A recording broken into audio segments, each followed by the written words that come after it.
see your mother. You were only given one, go see your mother. And you know that you will never have another.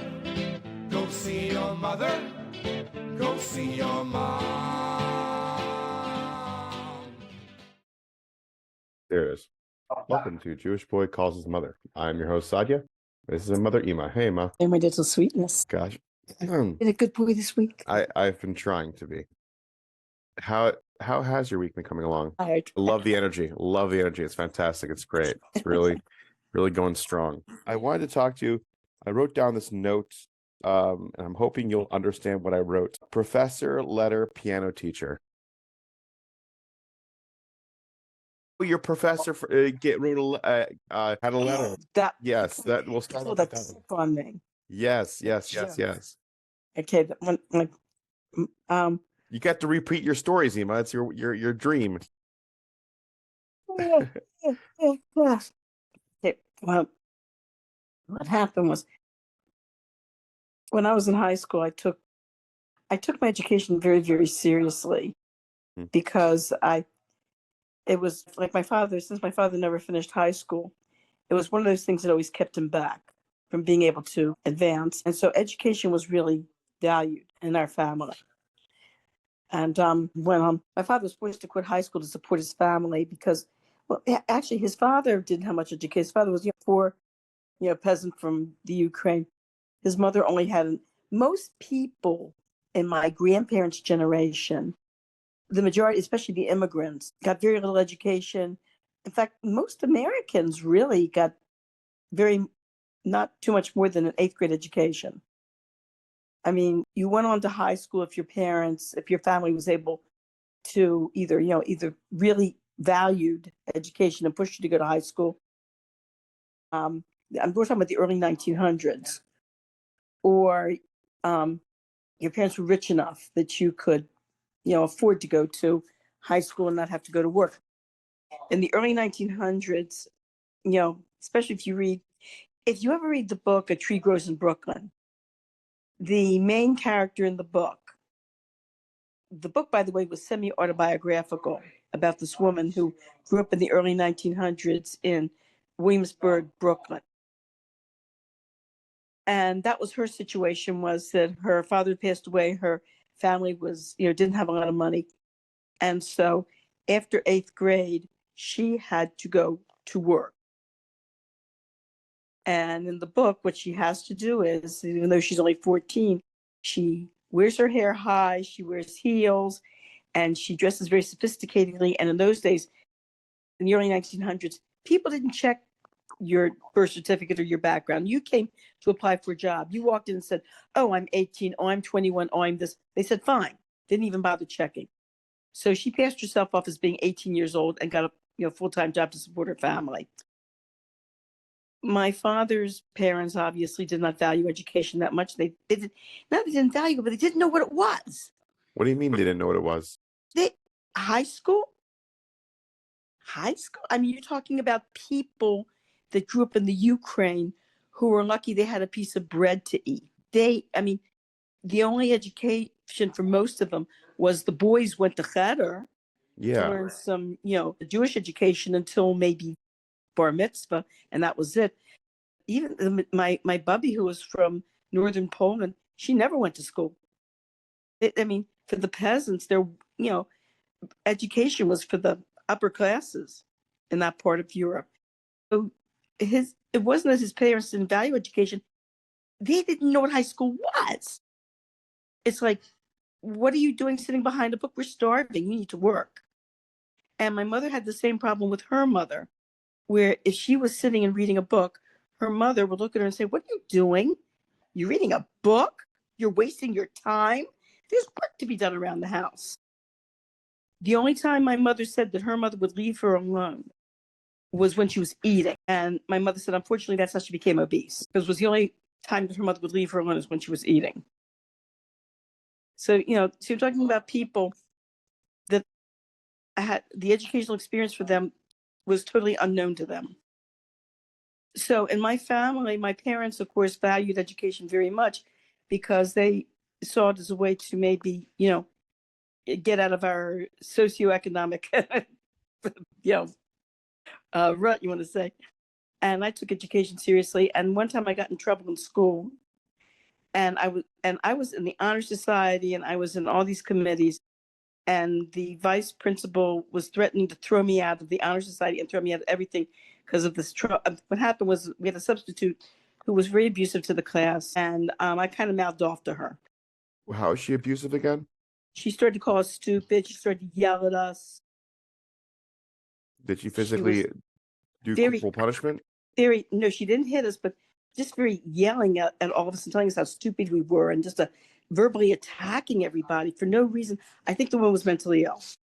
I really do. You think she had to be because mentally ill. There was no reason for her to. I mean, it wasn't like she came in and the class was uncooperative. She came in and immediately started acting like that. And do you think maybe because your class was very stupid? And this was the highest English. This was the highest English class. Are you This was sure? an honors class. Interesting. This was honors English. Okay. So she yelled at me to go to the office, and I didn't go to the office, and I lied and said that I did. So I got into all this trouble because of it. And I was really worried. I mean, this meant a lot to me to be in these committees and to be in the honor society, and to be threatened with being thrown out was like devastating to me. They didn't do it though. I guess they had a meeting and they decided, listen, the substitute was way out of line, and they just told me write an apology note. So they let me off with an apology note.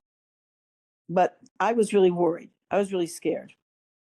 And so I come to college, and one day I come into my piano teacher's, combination office, piano room for my lesson.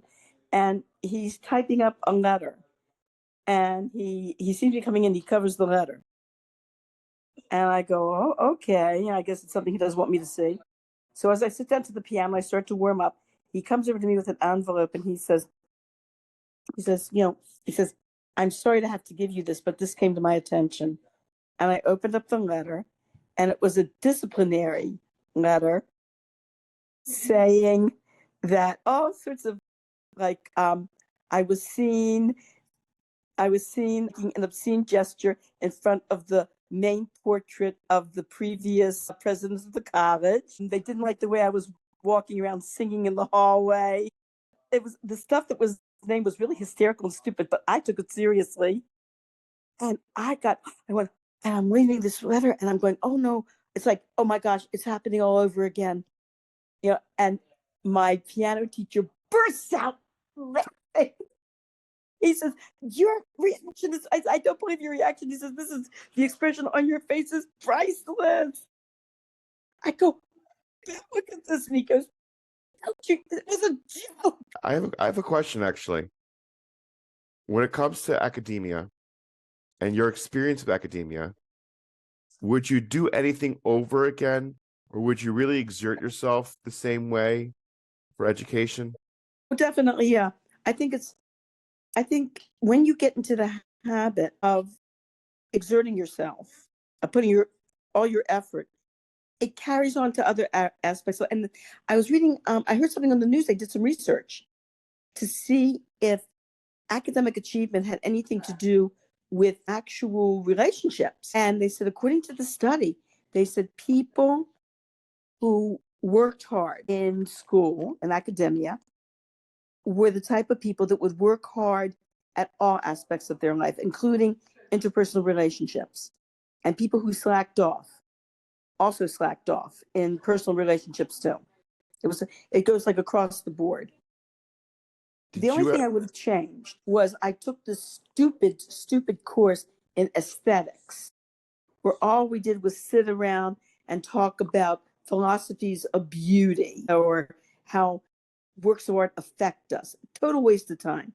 I would have been better off taking a standard course in the history of philosophy and just getting an overview of the history of philosophy throughout history.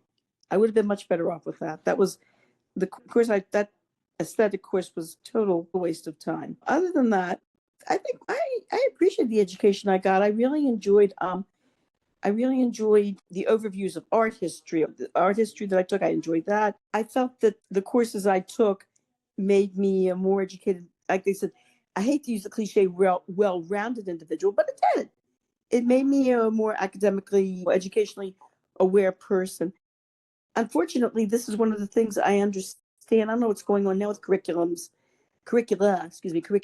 proper Latin, in colleges, but I understand that a lot of courses that were standard in my day, like the music appreciation, the art appreciation, a lot of them are being eliminated, which is very, very sad because you have so-called college educated people that don't have an inkling as to who the major composers in music history were, or the major works like Beethoven's Fifth Symphony, Bizet's Carmen. They are totally ignorant of the most basic knowledge of musical works. So, was there any courses that you took that you actually found easy to do and you had a knack for, or is there always a constant struggle? Yeah, like anything else. Again, the worst course, I mean the course where I struggled the most, I think, would have to be my Western Civ, the course I took in Western Civilization, because like many first years, many freshman students, you take these courses and the professor asks you, give me your opinion. Okay, so you give them their opinion and they give you an F. And you go, wait a minute, how can you give me an F on my opinion?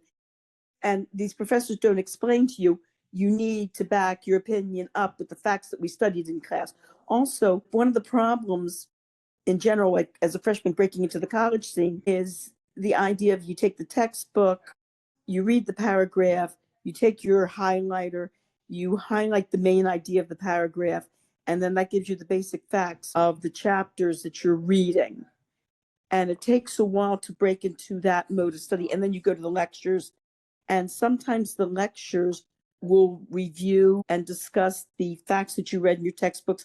Other times it won't. The professor will add other things in addition to the textbook. And you have these professors, sometimes they're very difficult graders. So it took me a while with that Western Civ class to really break in to what it's like to study on a college level. But once I finished with that, I did complete the course with a B. And once I finished that, after that, things were pretty, I wouldn't say totally smooth sailing. I mean, in college, you're given a lot of reading and a lot of writing assignments, research paper, but at least, I mean, I worked hard, but it wasn't a struggle like it was with my first course with this Western Civ course. I have a question. Yeah. If you could teach a course in college, what course would you teach? Probably, I would say like music history, something like that. Yeah, some area of music history. Which era? Well, that music history basically it covers music history usually starts from, well, music history really is the history of Western music as it's taught standardly. And so usually you start from medieval music, different types of medieval music. Then from there you go to the Renaissance, and from there you go to Baroque, and from Baroque you go to the classical. From classical era you go to the Romantic era. From the Romantic era you go to the 20th century, modern and contemporary. So, two things. One, try to keep the video more centered. Okay. But I guess if you would teach this course, would you want to teach it more as a master's or more like to dive in more in a more intense developed comprehension, or it's more of like you want to teach freshmen because you would rather have like I would rather teach freshmen. Another course what I would like to teach freshmen would be like fundamentals of music, basic notation, basic I said basic music theory. Like people, like if people hear say bass clef, treble clef, being able to read basic notation on basic piano notes, that people should know that. I told you what happened with the young man that came to me to help him because he was taking a 101 music fundamentals course. Did I tell you about that one? No. Okay, what happened was that this guy comes to this young man, heard through one of your sisters that I had a degree in music, and he was just taking music 101 as part of his basic BA degree. Mm-hmm. And he was having a very difficult time with it. So I figured, okay, music 101, basic concepts of music, sure. He brings to me, I couldn't believe this professor. He brings to me an assignment. Now, the people taking this class, this music 101 class, have never in their life played an instrument. Many of them never in their life have even touched an instrument. They know nothing about music. He gives them a Bach cantata to analyze. I'm looking at this thing, this Bach cantata. I said, I did not get an assignment like this till I was in my junior year taking a course called Form and Analysis. This is like an upper level course.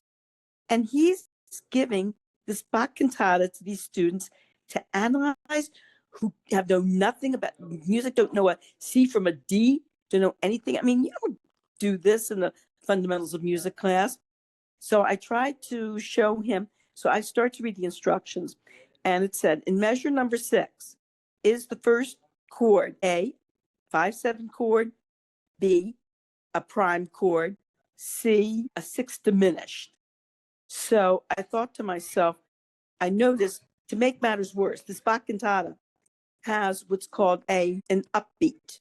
An upbeat is when you borrow a couple beats from the last measure of a piece and you put it at the very beginning of the piece.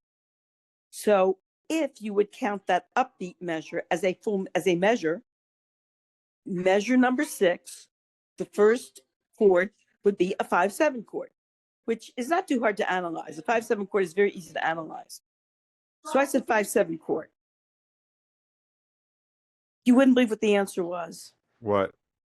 It was some crazy chord called the 6 diminished. This guy's on an ego trip. I don't even know what a 6 diminished chord. I mean, so I said, this is crazy. And he says, yeah. He says he's thinking about dropping the course. In fact, he says the majority of the people in the class are totally lost and are dropping the course. I couldn't believe this professor. I said, what kind of idiot is this? A first year Music 101 student needs to learn, okay, you want to learn chords. You learn 1, 1, 4, 5, 7, 1. That's typical, simple chord progression for most Western music, especially folk music. And you need to teach actual notes. Like, this is a middle C, basic notes. This is a middle C, your middle notes, maybe you want to teach from low C, below middle C, up to maybe the C above, basically recognition of the middle 2 octaves of the piano. Those are basic notes. The majority of songs are written in. Okay, so you want to teach those notes. I have a question. Yeah. Would you ever actually want to see if the local community college has a music course that you could teach? I'm happy doing what I'm doing now. Okay. I'm just, because it's like listeners that are, I would say, more dedicated, that have listened to us over the years, I can definitely say would agree with me.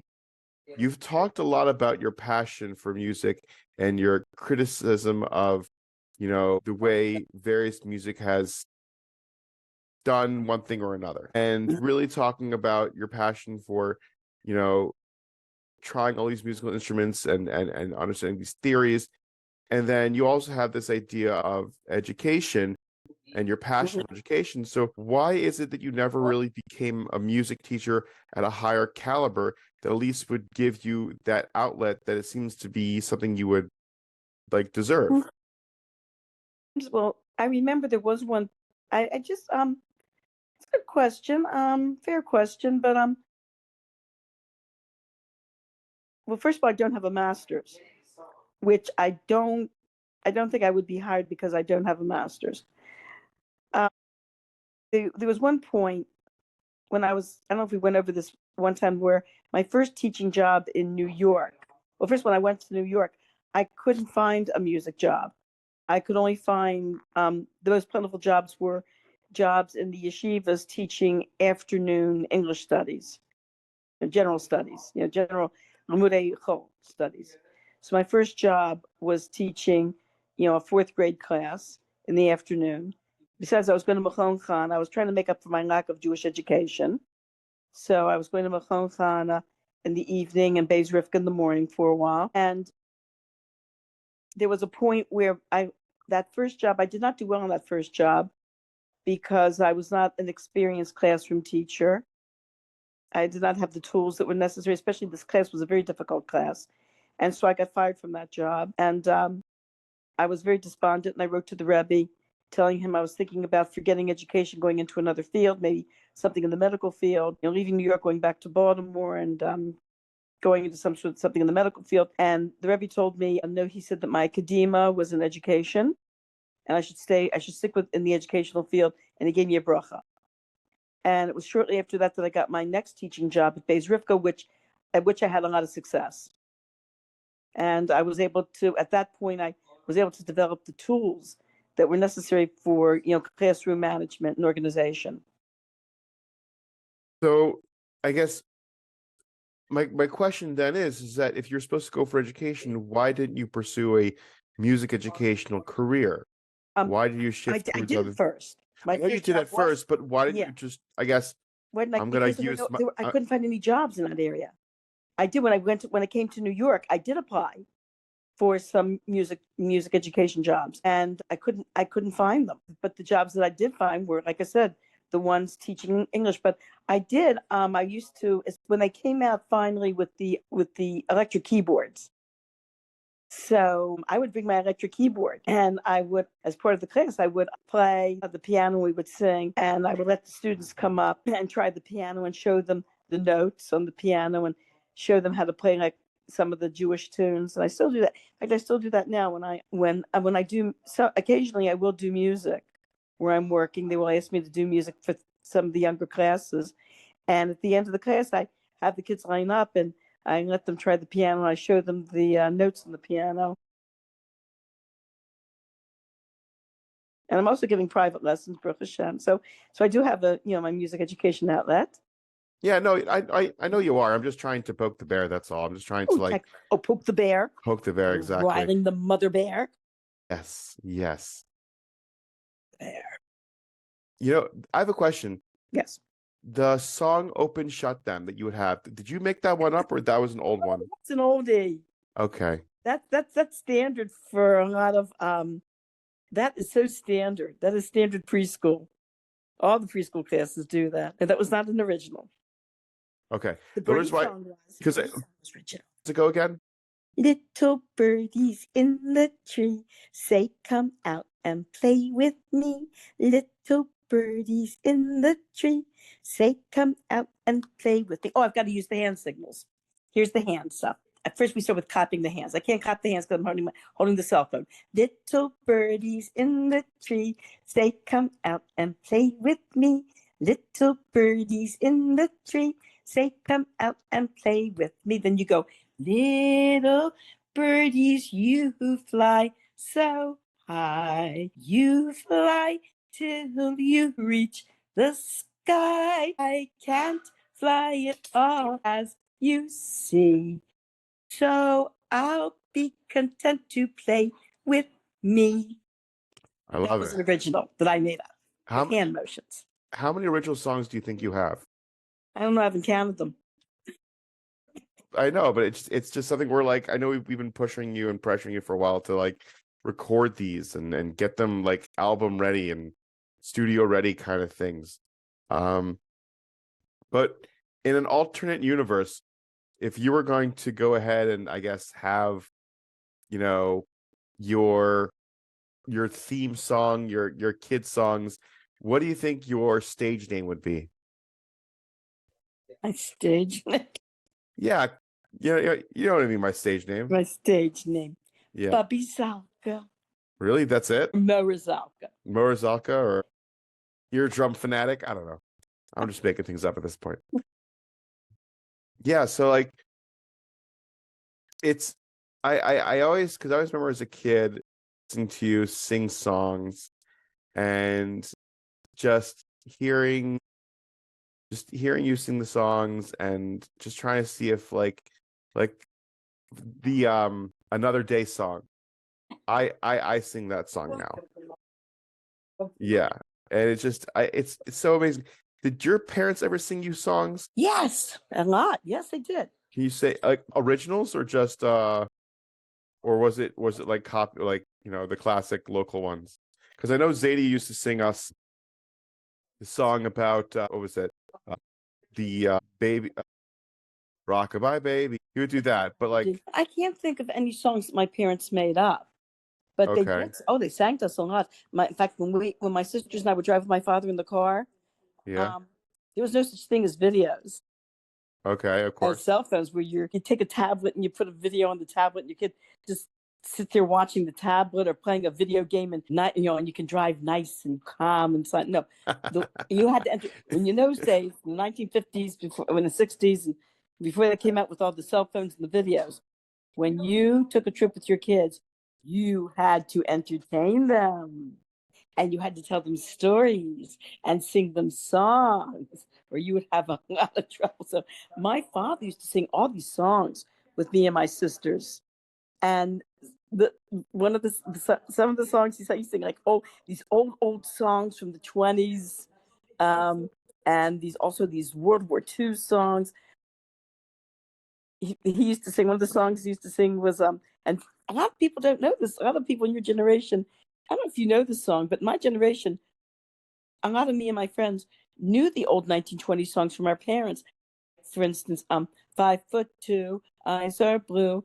What those 5 feet can do. Has anybody seen my gal? Turned up nose, turned down hose. Da da da da da da da da. Has anybody seen my gal? Now, if you run into a 5'2", cluttered with curls, diamond ring, and all those things, bet your life that would be her. Could she love? Could she woo? Could she caress? And there was another song my father used to sing to us. Yes, sir, that's my baby. No, sir, I don't mean maybe. Yes, sir, that's my baby now. And then there was Sweet Adeline. Remember we told you about one of our podcasts, the Sweet Sweet Adeline. Sweet Adeline. Want to do it? Yeah, no, I Yeah, it's let's see fine. you do it. Come on. You'll do the first part. Go on, let's go. I have to remember Sweet Adeline. Okay, it goes Sweet Adeline. And when you hold that last note, the people next to you go My Adeline. All right, let's try this. Okay. I think it starts with in the evenings when I sit alone dreaming. No, it just goes Sweet Adeline. Sweet Adeline. You got to hold that last note. Try it again. Sweet Adeline. My Adeline. Adeline. At night, dear heart. At night, dear heart. For you I pine. For you I. You got to hold that last note. For you I pine. For Okay. you pine. Pine. In all my dreams. In all my dreams. In all my dreams. In all my dreams. Your facial creams. No. Your fair face beams. Your fair face beams. No, that's not how it goes. In all my dreams, your fair face beams. That's your fair face beams. Beams. Then together we sing, You're the flower of my heart. Now you sing, Sweet Adeline. Sweet Adeline. Yeah, that's how you do it. Okay, that was a struggle. We used to do that in the car. We used to do that in the car driving with my father. And then there was the one I found out later where my father got this song from. This song was actually a joke. It was from a series during the 1940s called Lemon Abner. It went from like 1940 to around 1960 about these funny guys that live in this little town. And one of the guys sings this song in a talent show, and it goes, when they cut down the old pine tree and they took it away to the mill. Yes. They made a coffin of pine for that sweetheart of mine when they cut down the old pine tree. Yeah. I think I remember one of my. And then my husband, and then my father used to do the Air Force song from World War II. Up we go into the wild blue yonder. We sang that, and he used to sing over hill, over dale, as we reach the dusty trail, as our caissons go rolling along. Hear them shout, hear them bell, hear those mighty caissons shout, as the caissons go rolling along. For it's high, high, he in the field artillery. Shout out your numbers loud and strong. 1, 2, for where'er we go, you will always know that those caissons go rolling along. Keep them rolling. Oh, I have a question, another quick question, because we're almost out of Yeah. time. What kind of driver was your mom and dad? Your mom didn't drive. My mother never drove. What kind of driver was your dad? I don't know. I was a kid.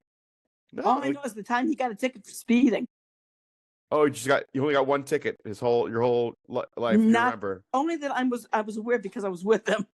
Okay, that's funny. He got a ticket for speeding, but he promised to buy me a baby doll if I wouldn't tell my mother. Did you not tell your mother? I told my mother anyway.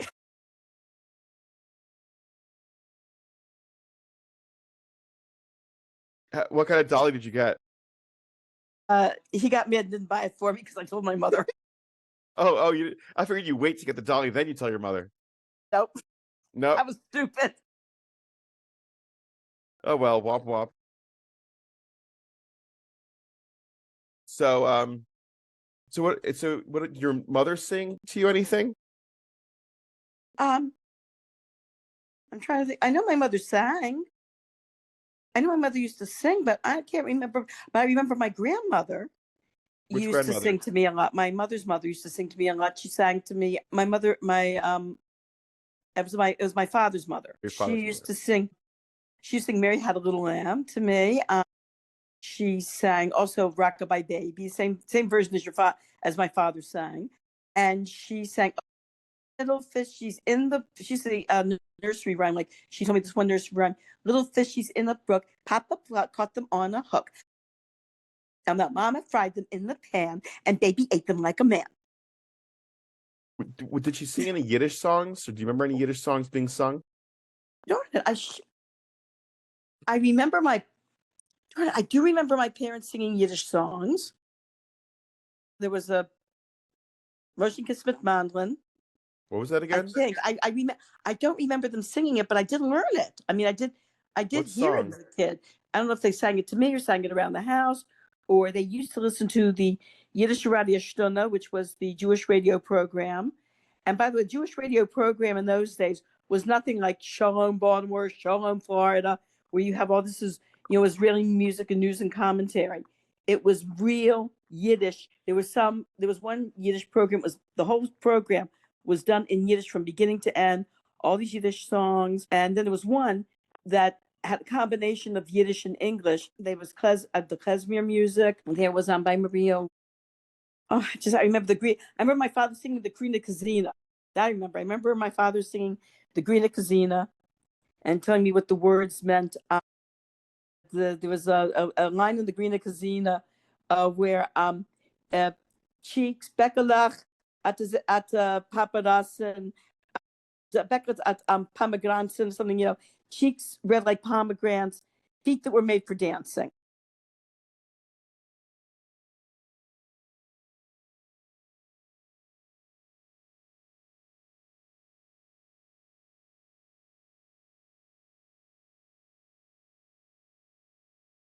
I remember those lines from the Grina Kazina. I don't know what that is. How do you spell that? Okay, the Grina Kazina means the green cousin. She's a greenhorn. She just came over from Europe. And the song's describing this beautiful cousin, this beautiful girl who just came over from Europe, and she has beautiful red cheeks like pomegranates and feet that were made for dancing. I see. The Grina Kazina, the greenhorn cousin. Right. My cousin from the old country came over here. She was beautiful as gold, the greenhorn. Her cheeks were rosy like bloody oranges. Her feet were just begging to dance. Yes. Oh, it goes on and on and on. Interesting. Mhm. I had no idea. And you sort of remember your parents singing that? Yeah. And then there was the Koif Paparas and buy cigarettes, about the little child who's selling cigarettes and asking people to have, I don't know if it's a girl or a boy in the song, but this little child is asking people to please have mercy on him or her and please buy these cigarettes, that they need the money so badly.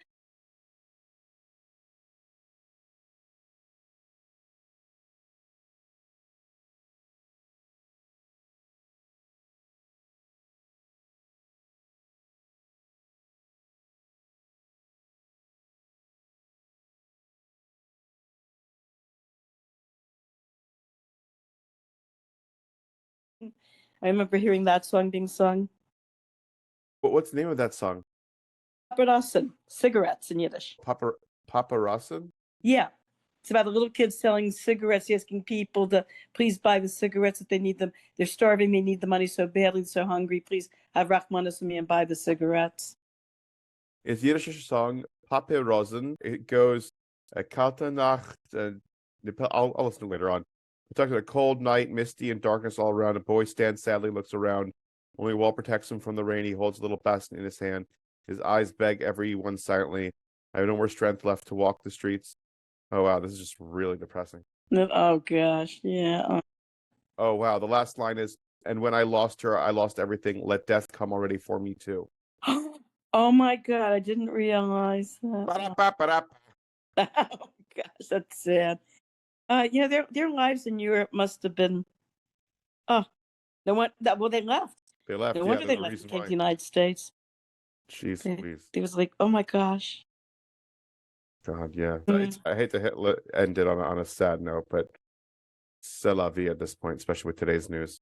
Yeah. Oh my God. Yeah, it's just I didn't want to talk about it too much because whatever, but it's just it's frustrating, and I'm just there's no words, and it's just I hate to scream I told you so from looking back at Gush Katif and everything else, but I don't want to even think about that or even remotely.